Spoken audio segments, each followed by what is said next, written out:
শূন্য পাওয়া পার্টি আমরা এখানে এসেছি, তার জন্য এতজন পুলিশকে এখানে দাঁড় করিয়ে গেট বন্ধ করে রেখেছে কেন? আমরা বলছি শূন্য আছি, আমরা শূন্য আছি কিসের ভয়? তীর্থঙ্কর বেরিয়ে আয়, বেরিয়ে। আমরা শূন্য আছি কিসের ভয়? আয় তীর্থঙ্কর বেরিয়ে আয়। পারবে মুখ দেখাতে?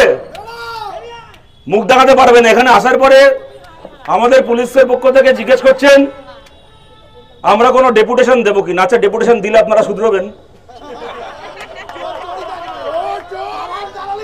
আপনাদের একটা কেন, ডেপুটেশনের বান্ডিল দেব, শুধরবেন? শুধরানোর ক্ষমতা আছে, শুধরানোর অকাজ আছে। যে কারণে ডিএ না পেলে সমস্ত সরকারি কর্মচারীর গায়ে লাগে, পুলিশের গায়ে লাগে না। বরং ডিএর জন্য যারা মিছিল করে তাদের ওপর এই পুলিশ ডিএ, যাদের ডিএ বঞ্চিত হচ্ছে তারা গিয়ে লাঠি চালায় কেন? সরকার থেকে যত টাকা ডিএ পায় তৃণমূলের থেকে তার থেকে বেশি টাকা ডিএ পায়, পাড়ার প্রমোটারদের কাছ থেকে তার থেকে বেশি টাকা ডিএ